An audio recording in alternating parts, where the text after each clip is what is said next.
let me say this frankly. We need a productive society. I'm not willing to submit that in this moment we can't have cohorts of society being productive, just in a radically different way. And so if you're young and healthy, we know this virus, overwhelming science and data is out. It's important to remind people of that. Young and healthy, you will work through this quite well, that we still can be productive. And to the extent we feel like we have the capacity to deliver for 40 million people their meals, their basic necessities, we may then make additional adjustments. But for the moment, we feel this is an appropriate adjustment. So exactly how do you get meals to the millions of 65-year-olds and up? That's what we're working. That's why all these teams have been assembled. That's what we're working on for days. But let me just tell you this. We have well-established protocols in the state. Many of you sat right here with me. Wildfire protocols at scale. Earthquake protocols at scale. This is what we do. And by the way, respectfully, do better than almost anybody else. In fact, better than anybody else. So we have logistics teams, we have scale, and we have protocols as it relates to pharmaceuticals, our capacity to complement local government with state and federal resources. Mark Irducci is running these strike teams that will support the social safety net and those services for our seniors. We didn't walk into this lightly. We're not reacting to this. We've been leaning into this, anticipating this, all part of the protocols that you know well.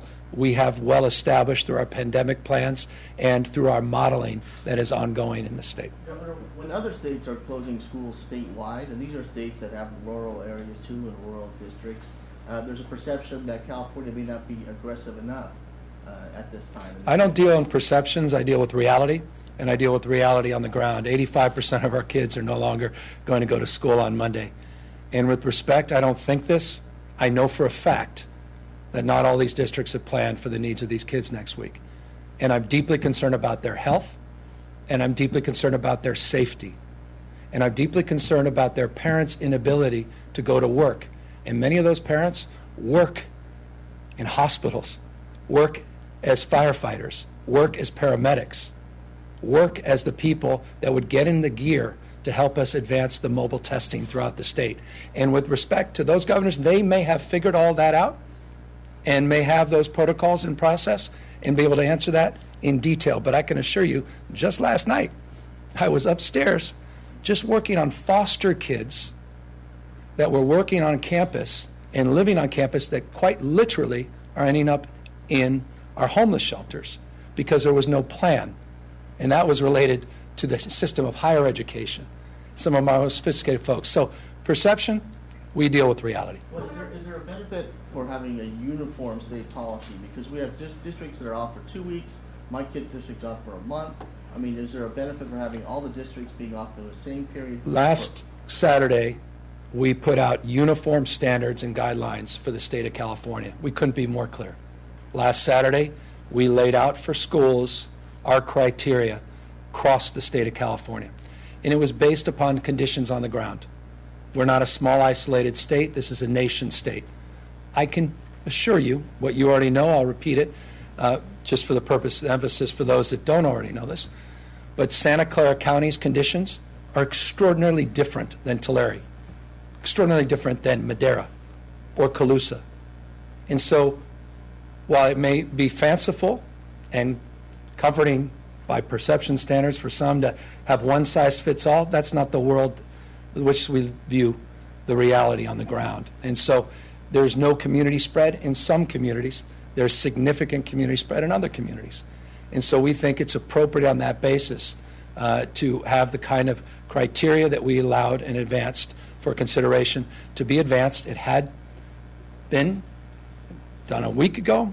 It was advanced very formally on Thursday and Friday with those announcements. And you'll hear many other announcements over the course of the next few days. But they want superintendents to say, don't shut me down. Help me with these kids, because right now I don't know how to help that child. I don't know how to feed that child. And they're asking us for support. So I could say, you know what? Let's shut you down.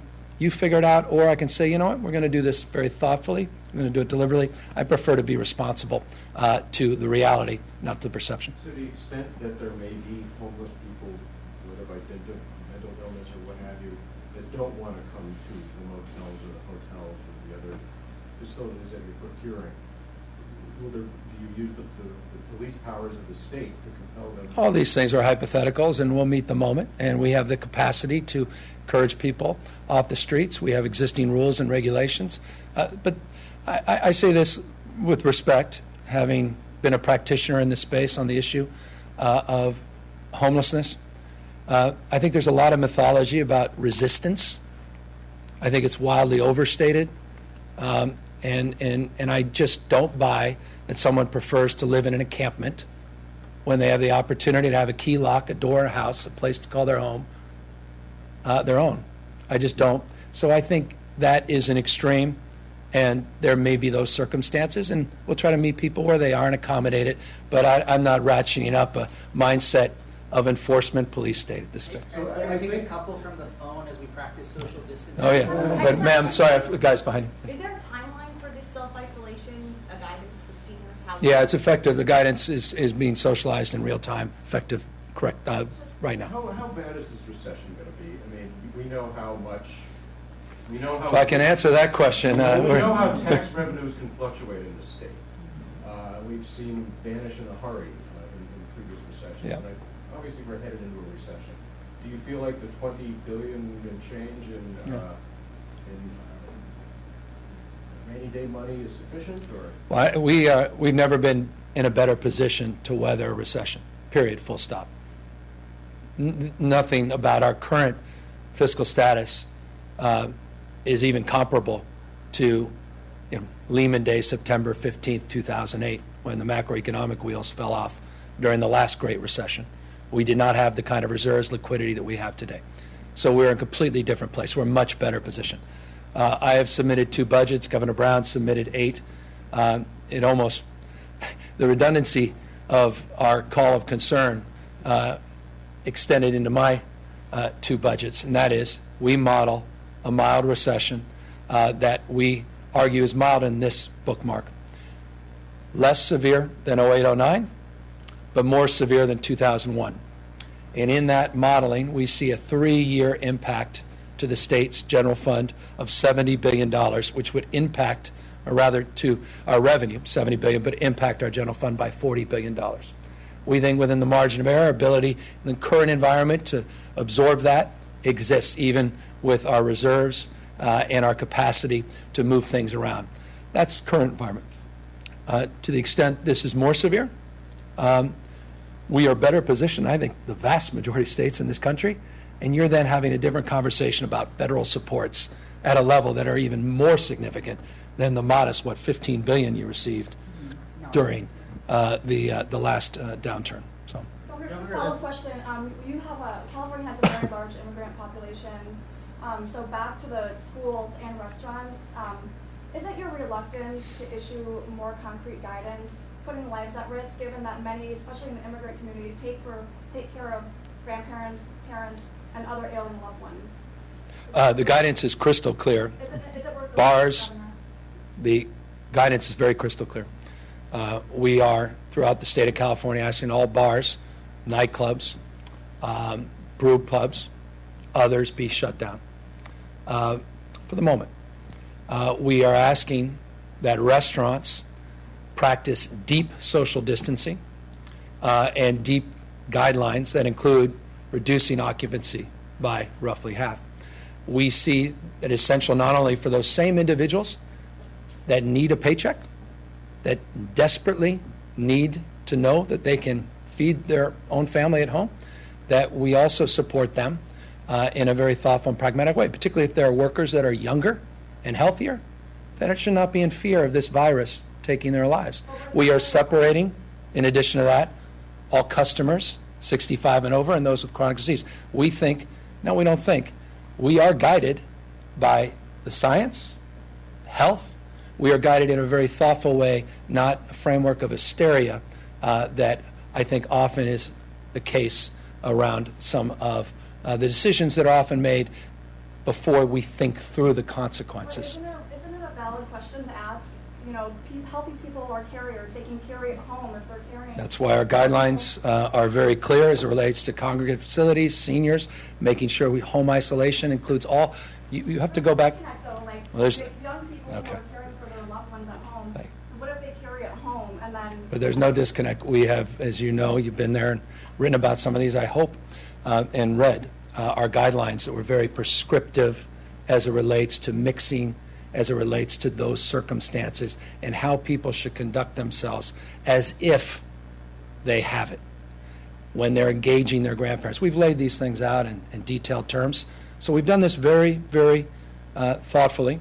And again, I'm just guided by the experts, guided by all the folks that we're in contact with, not just within the state, at a local level, state level, but our federal partners, and by some international best practices. And to the extent that the conditions change, we will evolve these guidelines, and we think they're appropriate for the time. You said there's someone on the phone? Yeah, we have a couple of reporter questions on the phone. They will come back and get all your guys' questions in the room. Elizabeth Aguilera asked, what guidance is there for privately run daycares, preschools, other schools that may not be associated with an individual district? Yeah. So you want to answer more of the details on that? Sure. Thank you, Mark Galley, Secretary for Health and Human Services. We are working on specific guidance for child care facilities. It is going to mirror very much the guidance that we've given already around through K through 12, and we will be coming out with those very soon. Got it. Next from the phone, Matt Levin asks, will we issue guidance on evictions or provide additional assistance to help renters who may be impacted by not being able to go? I believe we'll have those out at the latest tomorrow afternoon. And then last one from the phone, we'll go back to the room afterwards. Thank you for the health folks. Is there any guidance for parents who may be at home with children who've been brought home from school, whether they should be going with their friends, family, getting together? So guidance to parents who may be off school with. We don't want mixing. We've laid that out. People that have been in existing social cohorts, that's one thing. But mixing those social cohorts is the point of concern. And that's where our guidance over the course of the last few weeks has been very prescriptive. That's been reinforced in guidance we put out on Friday, guidance we put out on Saturday, and guidance I'm putting out today. There's a narrative and a thread that connects what we have done since the beginning of this pandemic. And I remind you, for us, we were front and center on this going back to December of last year, formally with the repatriation of 6 flights from overseas in January. And remarkably, today, through the conclusion of this challenging logistics operation, of which I think we met the moment with the Grand Princess. I should just let you know, to the extent anyone is now interested, the Grand Princess is leaving the Port of Oakland tonight at 7. They're leaving with 300 to, we believe anywhere from 330 to 340 crew members on board. We were able to get the majority of the crew members onto planes yesterday and today back to their home countries. They have a skeleton crew that will allow them to operate the ship. There are 6 passengers that remain on that boat, foreigners that we are also working to repatriate, but are having more difficulty based upon working with their respective counterparts with the State Department or Consul Generals. We have 75 medical crew that are on board. That's not just their own medical crew, but HSS supplemented medical crew, and it will be anchored in the Bay at an appropriate site for the 14-day quarantine. All the others will have left on flights. The last flight goes out at 6 p.m. tonight, and we have one other flight leaving at 3 o'clock today. And so that should broadly wrap up the Grand Princess, but what it begins is the process of testing all the passengers. And those testing protocols and processes are happening at Dobbins Air Force Base, Laughlin, Travis Air Force Base, and Miramar. And those protocols are being organized through ASPR, CDC, HSS, and those will be providing information with our federal counterparts over the course of the next few days on number of tests, number of tested positive, and how those quarantine operations are going. Governor, as this pandemic was more severe in the state, I'm curious what the full scope of your authority is. I mean, do you have... I have the capacity, you asked, you have the capacity under circumstances, if necessary, to call up the National Guard. You have the capacity under circumstances to call for the enactment of the kind of restrictions that we just advanced to martial law and the like. Quarantine the state. Can you close the state? Can you close airports? Can you order people to stay in their homes? Yeah, we have, We have broad authority. I don't want, look, and forgive me, we'll exercise the appropriate authority in consultation with the experts with an eye on public health and public safety. We have scoped out all of the above. We are working in concert, day in and day out, with not just our federal partners, but other states, looking at best practices around the world. We have teams that are in detailed review of what worked, what didn't work in China, worked and didn't work in Singapore, what's going on in Italy, what's not going on based upon some of the headlines. Same with France, same with Spain. We have people on the ground, literally, that we're in contact with. They're providing real-time information. We have our legal team that is reviewing all of those questions in detail. We're working with the FAA on flights, and repatriation, again, which we already had flight protocols that we've. All this is part of our all-hazard strategies. This is, for Mark, this is what he does 24/7, FEMA partners. So yes and yes. And to the extent we need to leverage any of those things, we will. But I don't want people to, I get where you're going, and just understand from my humble perspective, we don't need to get there right now, but we're preparing for anything. You said working with federal partners. How's that going with the Trump administration now? So, you've been saying great things about Trump, but you were talking also about not all the test kits were complete, and I'm just curious of when you're talking about gaming out as the thing gets worse. I'm not, I'm sort of beyond the individual frame. I'm working in a more dynamic environment where I'm worried now about access to adequate number of swabs, not just the RNA extraction kits and some of the issues related to the reagents. We're gaming that out. We've been very forthright with the administration and their counterparts on just giving them a sense of where we think that will go and how we can absolve some of the existing rules or address some of the existing rules that may allow us. For example, some of the swabs, you need to swab twice. Maybe there's protocol swab just once. That will, by definition, double the number of availability, working with the FDA and others. So those are ongoing conversations. They've all been very, very positive. We worked hand in glove on this Grand Princess operation. That was a federally led operation, and we worked very effectively on that. The repatriation we worked effectively on. The testing kits, we got another, 8,800. We're getting new kits in real time that are arriving. We have capacity for just shy of 9,000 tests as of today. A little, 8,800 and some odd. So, so far we're in a good place, and when we need something, we are very vocal and very honest and forthright about what it is and expecting in terms of that support. Thank you, Governor. I'm going to ask you, for people who are impacted from work, who are having to self-quarantine, and employees in the addressing center, has there been any talk or discussion as far as a rent or mortgage freeze? Yeah, well, we'll have eviction protocols out tomorrow to address those anxieties. We just had some experts advise us on what worked and didn't work in Puerto Rico related specifically to the issue of mortgages and how there was some relief on mortgages. So there are a lot of things. And so here's what we're doing specifically. We have the benefit of, again, extraordinarily close relationship with Speaker Pelosi. Her leadership is demonstrable. Her success with Steve Mnuchin and others to advance a bill that we expect will be supported by the Senate. We believe it's one of many steps that needs to occur. So we are processing what that means in a state as large as ours. Remember, fifth largest economy in the world, 40 million people. How the UI benefits, how it all works, how it translates to real people.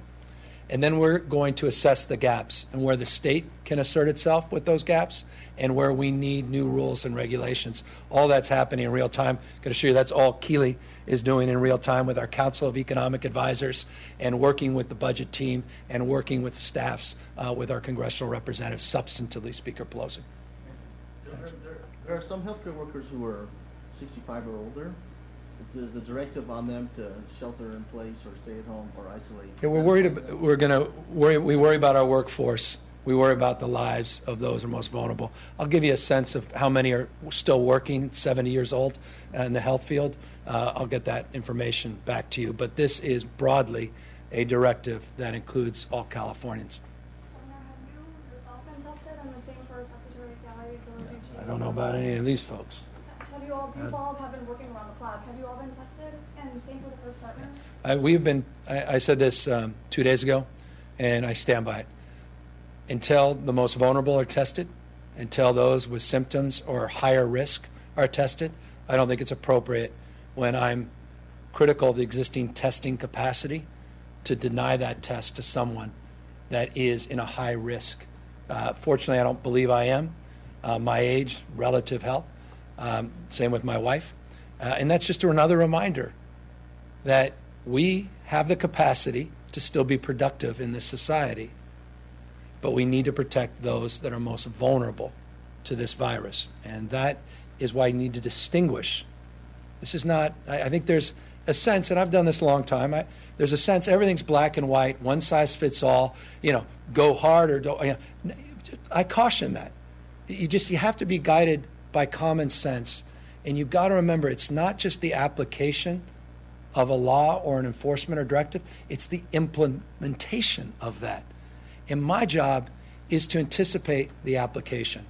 And in the implementation, there's a lot of difficult things that we need to attend to.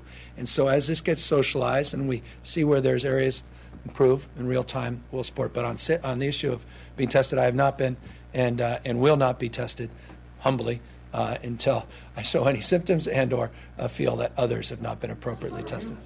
Can you clarify, is there a plan to get food to these seniors self-isolating? There are plans being developed. There are plans that are well established as it relates to planning and protocols that have existed for earthquake scenarios, and plans that have been at scale since 2015, one of the worst fire seasons we had in history, until 2017, the worst fire season we had in history, and then in 2018, worse yet.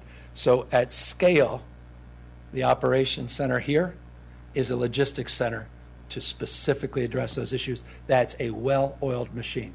The application course across the state is a logistics operation we've never faced. And so I'm not naive about the challenges, but being able to meet the moment and having a planning apparatus in place, we certainly do. Do today's changes have any, to what extent do they affect like in-home health care aides who have to go visit the elderly? Yeah, we're working with IHSS and Home Supportive Services, working with Local 215, SEIU, working with Adult Protective Services. In fact, it was one of the meetings we were having before I felt I needed to come down here because you were all getting antsy and I wasn't down here earlier. I can lay out more specific terms what we're doing for IHSS and others. We have very detailed protocols working with the unions that are uniquely positioned to scale the safety of those individuals and the workers, which we are also concerned about. Are you worried at all about the casinos? I know a couple have made some announcements, I think, today about closure, but by and large, they're staying open, and I know there are sovereign nations issues that well, I talked to two chairwoman last night, chairman of another casino, and they are having an all-hands meeting today. We put out our guidelines. CDC put out their guidelines. We have a nation-to-nation relationship. We respect sovereignty, and they deeply respect that relationship and our broader health concerns. The conversations we've had with the principal leaders of our tribal nations has been incredibly productive. The guidelines, we believe, were incredibly helpful in advancing their decision-making. And as you noted, you have a number, some of the largest casinos in America that have already shut down here in the state of California, card clubs accordingly, and we are continuing to work with these tribal nations. And today is a very important day as they're all convening to tighten up those regulations. What about movie theaters? Movie theaters, we laid out specific recommendations 2 days ago. We talked about queuing. We talked about socially isolating individuals or separating individuals. We actually have very prescriptive terms that we laid out for theaters. If they want to remain open, you cannot congregate individuals unless they're at least 6 feet apart. That the reservation system is the prioritized situation, or is the prioritized framework to which we would support the theaters remaining open, and we have queuing guidelines and We laid those out in very detailed terms as well. Governor, what do you have to say to the complaints of some Californians who say that feds are mismanaging the city's quarantine and traffic? Hey, look, we're all doing our best. I'm trying to lead a nation state, the state of California. We're many parts, one body, both the nation itself, and certainly the state of California, 58 counties, 1,000+ school districts. And so we are working very, very collaboratively. I'm not pointing fingers. We're trying to solve problems in real time. We're trying to identify problems, anticipate where we'll be in 2-3 weeks. We're running every conceivable scenario plan. If you want a little bit more granularity on that, let me just tell you some new partnerships with Esri, Facebook, with a couple other. Blue Dot, an incredible company that came in looking with AI and big data to analyze travel patterns within and outside of the state. Flights that come in, where people go after they come into the state, so that we can quite literally model spread, so that we're not looking, again, at the aggregate of our healthcare delivery system, but where we'll be stretched by zip code. So we're at a different level in that respect. We're sharing a lot of that with the federal government. They're sharing a lot of their data and support to us. But we're in a mindset of an open hand, not a closed fist. Governor, there's a strong concern and a lot of, I think, really good discussion about flattening that curve.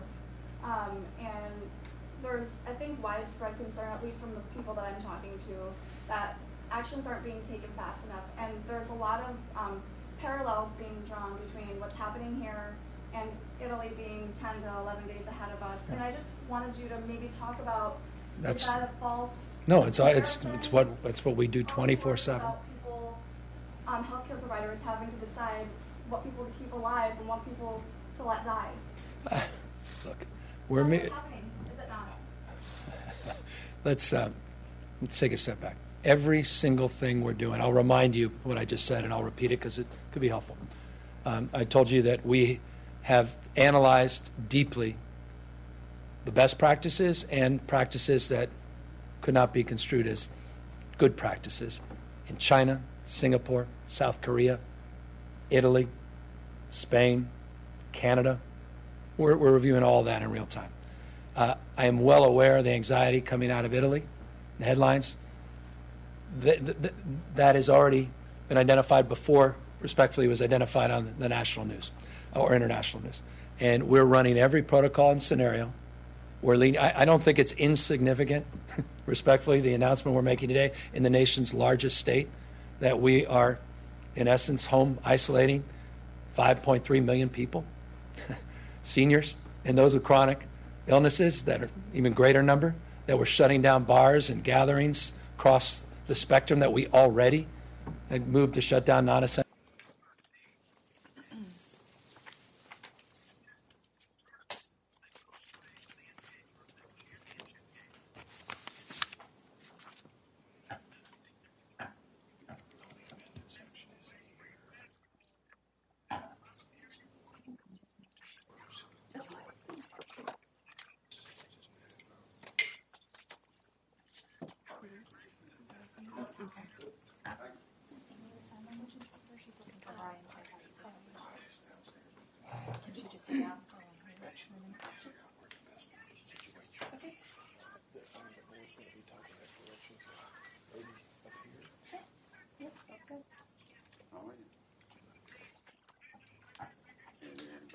Just hold on, yeah.